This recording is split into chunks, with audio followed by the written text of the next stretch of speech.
Welcome back to part 9 of Symphony of the Night. I have a knot in the back of my neck and my shoulder from sitting up and farming the sword that we got last time. I haven't cut the video yet, so I don't know how long it looks to you like it took me to get it, but it took me so long I'm losing the ability to form words apparently. So it's like what, like a 3 seconds or so between each attempt on killing one of those shmoos that I got it from. So about 3 seconds per kill. How many of those can you fit in the better part of an hour? And 3 seconds may be overestimating, honestly. I haven't timed it out, but good lord.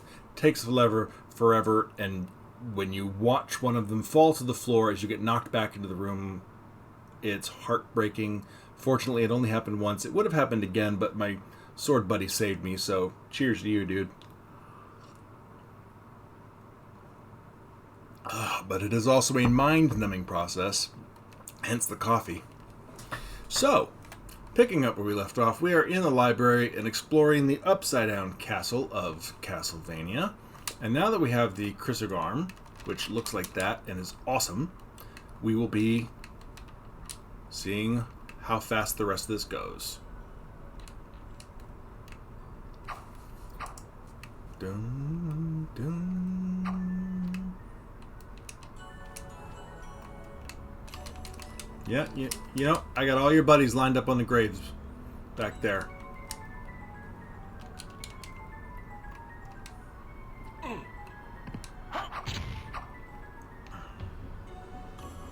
Killing shmoos, not a problem for me. Don't test me, flying decapitated head.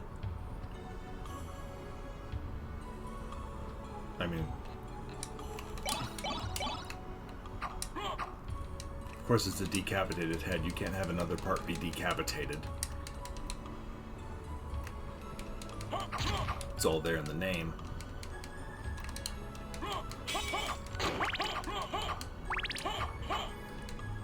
But the only thing that would make this more ridiculously overpowered is if you could just hold the button down. But that's one sword press. That's one button press right there.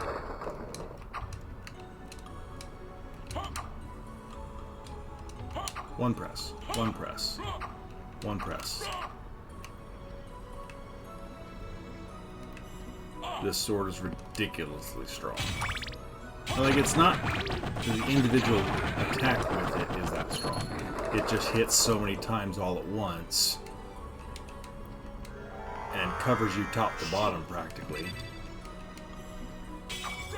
You don't have to stop to swing the sword. You just become an unstoppable force of death. If you can make jumps. And we're right back to where we started from. If it had given me one on that drop, I might have screamed. There's some other pretty cool weapons you can apparently farm in this area that I don't think I've ever picked them up by accident, or if I have, I never looked at them in my inventory. I just happened to see them reading about this section of the game at one point. And looking up, well, what's the drop rate on the Chrysogarm, etc., and it mentions some other weapons you can get. But with my sword dude flying around bashing stuff for me, it's nice to be able to hop through certain screens a little faster, not have to worry about bad guys, and okay, nothing over there. Alright, this tower is explored. Now we go here. This in the right side up castle was the doppelganger, but in here it's the creature, who takes less time to die than it does to say his name out loud. And we get the Tooth of Vlad. So again, we are collecting the same body parts and accoutrement that you collect in Castlevania 2 to restore Dracula for some reason. Yeah, we don't need to save. And we found 2 of those bits so far. And then in Simon's Curse, I believe it was the name, like the rib was the first thing you found, and that gave you a shield. that you could use, so you're using Dracula's bone as a shield. Groovy. Always take more life. Alright, so that's where we're going next, but we gotta quick do a run through of this upper tower. Explore it. Nova Skeletons, kind of jerks. If they get you with that blue Care Bear stare. Alright, now on the right side up castle, there was a secret passage that you could go through there, and an elevator would drop you down. Not an option here.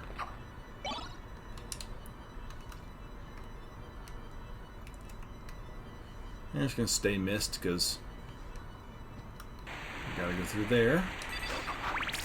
A hammer and another shovel. So the hammer is something that only the fairy can use on you when you need it. So you can't actually use it on yourself.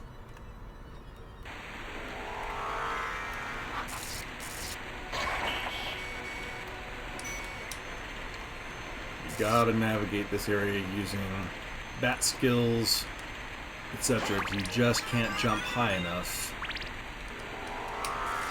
to make some of these platforms, because they're designed to be traversed the opposite direction.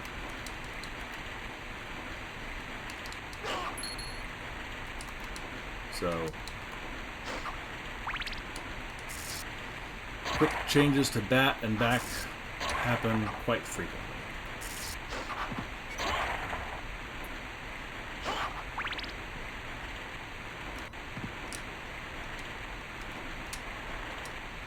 This section is actually kind of fun on the right side up castle when you have a powered up wolf form, because you can just run along this hallway and kill everything in your path by charging through it with Super Wolf. But are the eyeballs still in the background? I don't see any.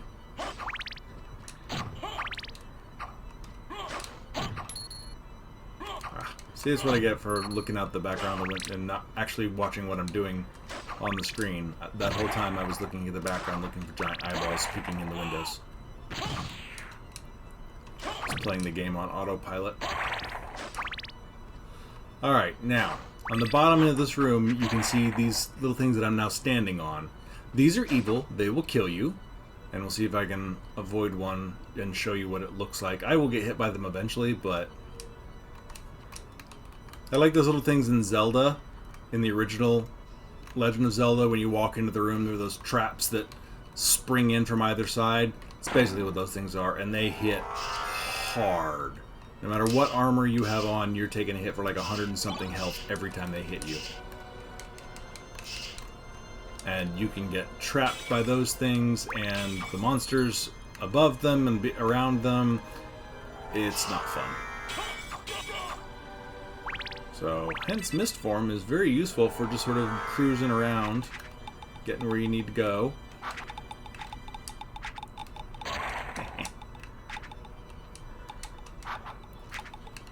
Meal ticket. So, in the right side up castle, you see, first of all, like in there, the cross on this door, still right side up. I'm actually surprised they didn't flip it upside down for this. But the library tickets that you can get, and I think you may still find them here in the upside down castle, they are a fast travel to the library, and you teleport you right outside the librarian's office in the library.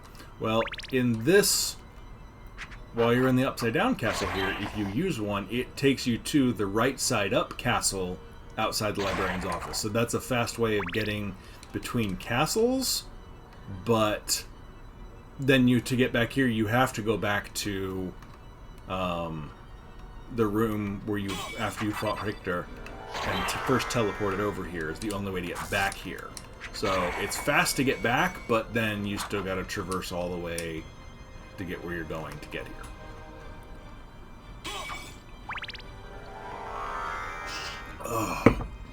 As you can see, we don't have to crisscross and go back over new areas all the time. So the exploration part of this castle actually goes fairly quickly. 1 health point.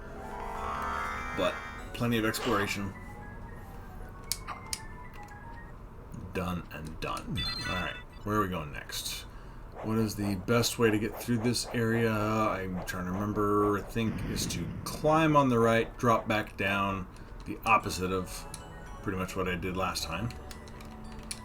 No crosses. Not for this. More health, always good, and the same secret passages, like I said, are in game. The diamond. I want to test something because I read when I was looking it up at one point. First of all, I want to put the sword right here so I know where to find it. And I want to find the jewel blade. Jewel sword, where is it? Sword familiar, look at that. 139 offense. He's awesome. Jewel sword.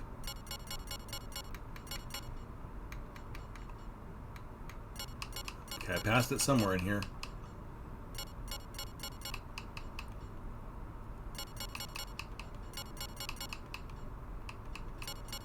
Probably around the time I got distracted by the sword familiar. Or way before that, apparently. Where the heck is it? There it is. Jewel sword, way up here. Okay, jewel knuckles. I wonder if... okay, so transform the enemies into jewels. Now look at the attack power goes up to a 70. Just equipping the sword. Now, if I equip the diamond, supposedly the attack power is supposed to go up based on equipping jewels. Unless it'll... Now, see, I can't equip a jewel in my other hand, but it's supposed to be like if you equip...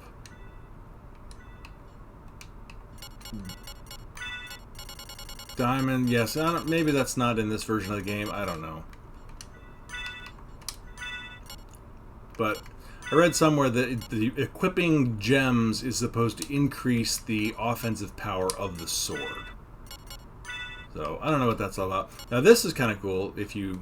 I just want to showcase this because it's there. It's a two-handed sword, so I would never really use it. But if you use the spell attack, you'll summon dudes to go forth and attack for you. Which is kind of cool. So, weird stuff like that happens in this game where you can sort of equip different weapons. I never tested out the floating sword.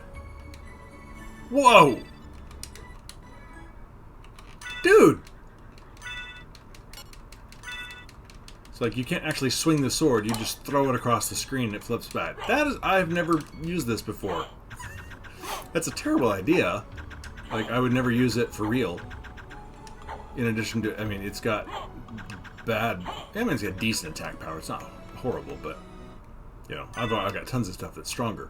But, huh. Alright, back to the real sword and giving my shield back. Huh. Alright, so I'm just playing around with it a little bit. Yeah, I don't know what the deal was. You can definitely, obviously, sell all those gems that you pick up from wielding the jewel sword. But I can't... Maybe that's just a way of equipping, of affording that duplication item that was in the library that I've never used, I don't think. Just get past these, because when they turn into those little bitty things, those will poison me. So, way easier to just...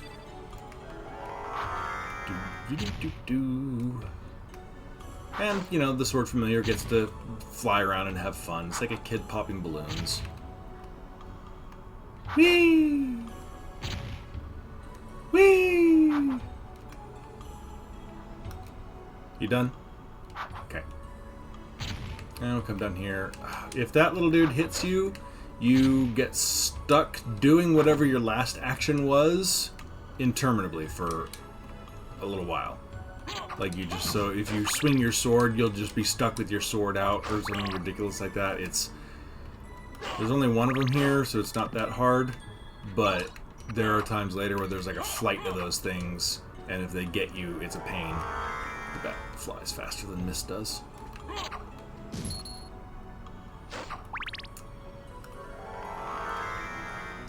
Whee!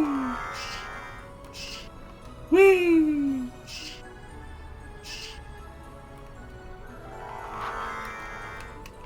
Alright, you've had your fun.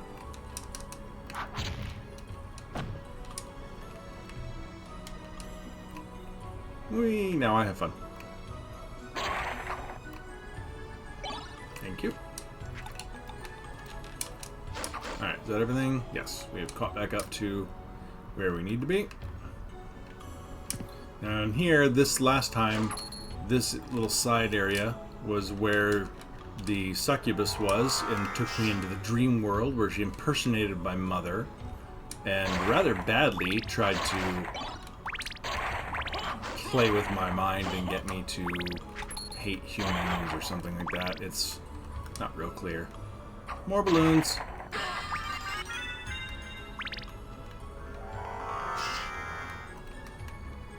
But in this version, there is nothing over here. Just some meal tickets and such. I'm running out of magic again. How much time you have to spend in mist and bat to get around anywhere here. And there's not even anything cool when you get over to her room here. Let's see if this will top my magic off for me. Yes! Alright. Worth it.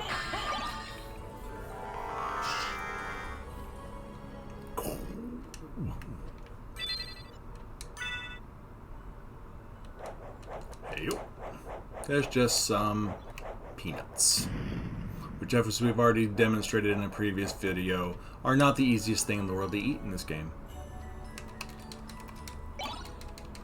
Going down, these things are easy to pop because then all the things pop right in front of you and you can immediately kill them.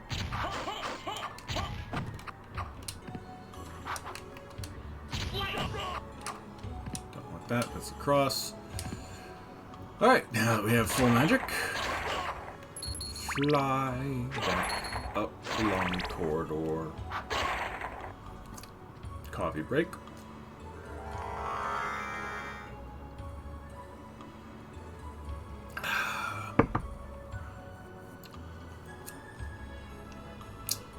Go Google some stuff. Alright. Save room. Right back up here.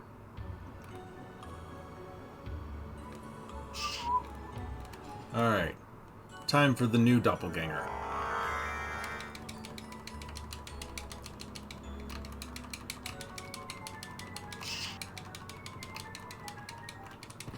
Gotta get that hit in, don't you? So the problem is you only hit him once, and then he gets out of the way, so you don't get the multi-hit effect of using the Chrysogron. But it still keeps him pretty much locked up in the corner. So, not everything can be dealt with as easily as a super fast sword swing, whatever this is you want to call it. Float across the hole in the floor, please. Alright, over here. Now we're going to drop down and become mist before we fall in because there's a whole bunch of octopi. Holy cow.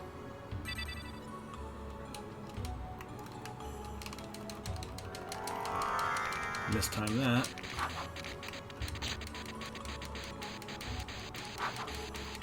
Where'd you go, sword guy?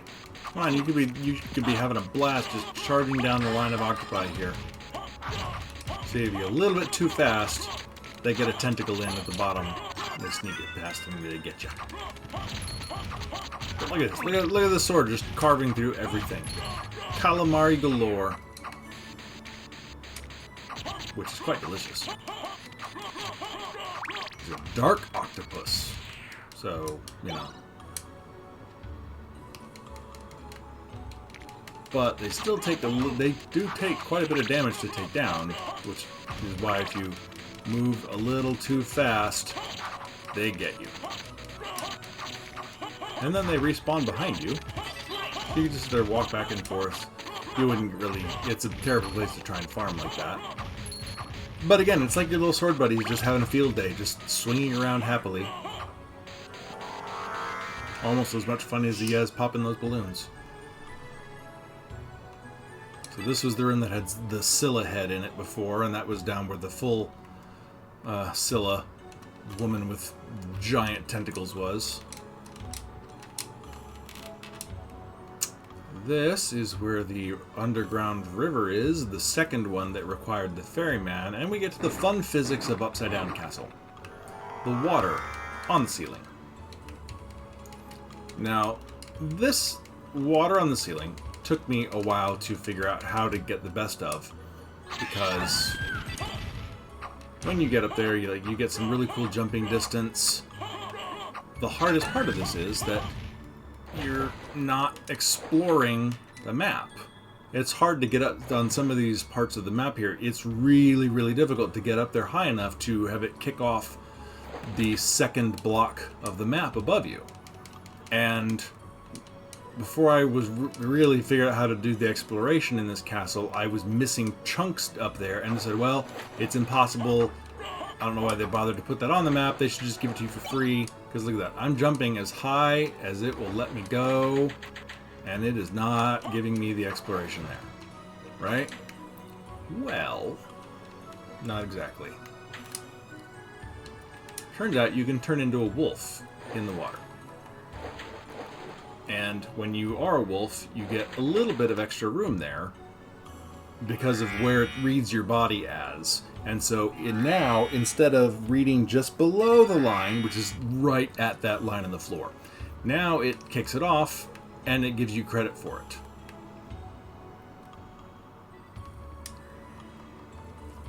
And there's a trick to using the wolf here.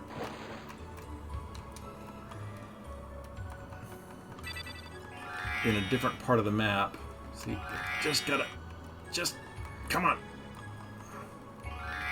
See, it can't quite get far enough over, so you gotta find the right spot in each one that will let you do it. I think this is the one here for this blank in the map. You gotta let yourself go all the way up to the ceiling. I think I was cutting the wolf form just a tad too early. Good job, sword guy. Kill those cave trolls. You can't get up there, even though I am on the ceiling there. You gotta do it. Yeah. So, weird little technique, and I don't know if there's another way of doing it, but I know this works. And it's not too much trouble to get once you get the hang of it. But there's at least one place where the only way I've ever figured out to explore into the area and get like around a corner of water that you can't otherwise get through is to catch the jump in the water, turn into a wolf, and sort of use this transforming back and forth to gain altitude high enough, bounce yourself off the ceiling, and then drift down to where you need to be for the next section. So there's a little bit more room there. Don't have to do the wolf trick.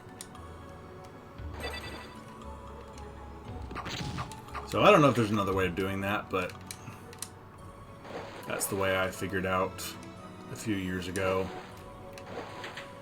and it works. So this is where the item was, the magic snorkel. But now we have Force of Echo, which now when we use the echolocation as a bat, it now has offensive power and will cause damage.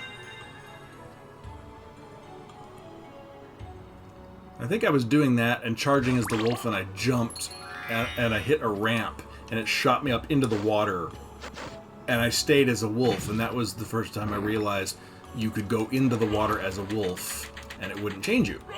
And then I figured out, well, I tried it mid-water one time and realized that I gained altitude by changing shapes. Just because there's that little split second when you up and down when you change shapes, that little hop there. But in water, your jumps, you have the slow, high jumps like that. And so it amplifies that little bitty hop you get changing shapes and lets you gain altitude in water just by changing shape. And we'll be at that point in this next, somewhere in one of these next couple of rooms here, will be the place where I have to do that trick. Because right there, look, there's upside down fish up there.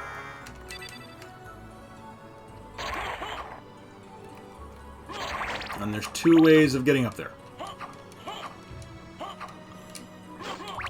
You can run along here as a wolf and try and perfectly time some sort of jump that lets you get up there and make it. Or you do this.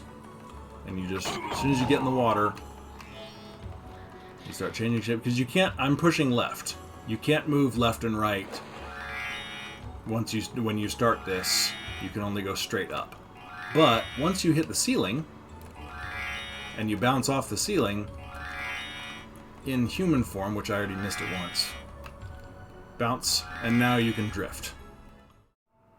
Me from the future again, offering some commentary. Remember back in a few videos ago when I mentioned the gravity boots giving you the super jump?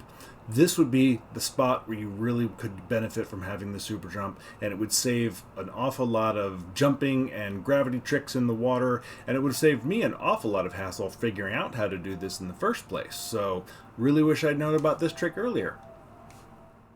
And now you can drift. And now I'm up in this upper area with the upside down killer fish.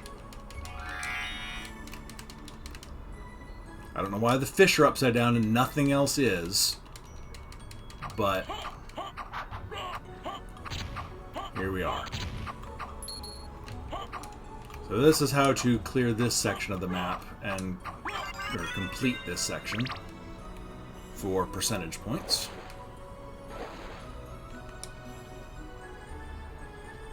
Now let's see. We have to be over. Can I?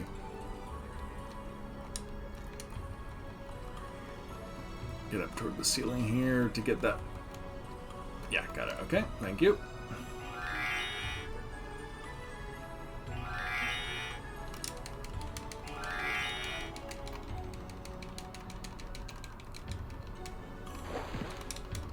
Now this is just a little too far. Missed it. You can't get up here far enough on the second jump to get anywhere. So you missed it. It's really hard to get if you gotta have just enough altitude to make the change and pull it off, and then you can get in there.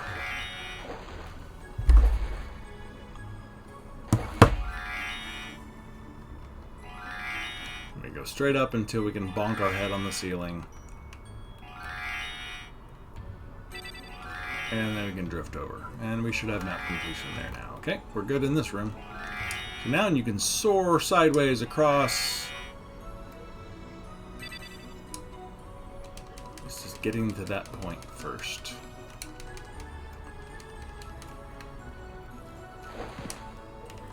Ah, missed it.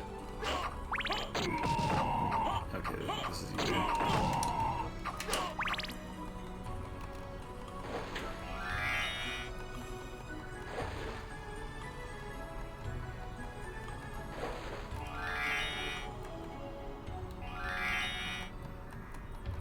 Work our way over to the side a bit here till we can bonk off and bounce into that other area. Make it. Nope, almost. One more. There we go.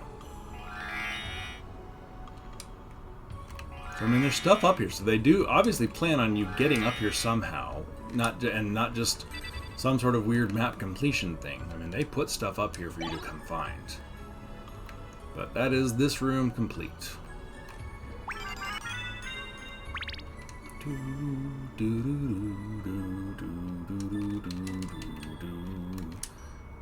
Now we're gonna go explore up here.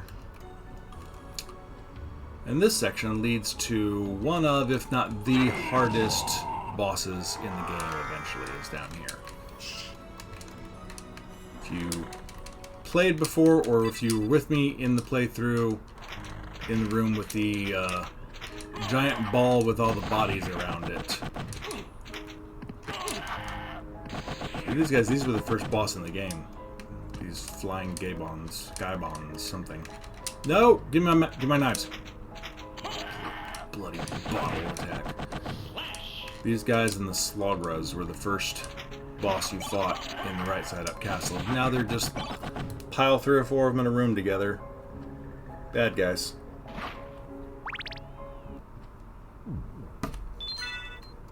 Alright, we're going to cut right there. Come back for the next video, please, as we will finish this section of the castle that is upside down, all this area, and take on the super boss that's up there. It's not like an optional super boss, but he is guarding one of the most awesome items in the game. So, hope to see you. Excuse me. Hope you come back and watch the rest, and hope everybody's having a good day. Thank you.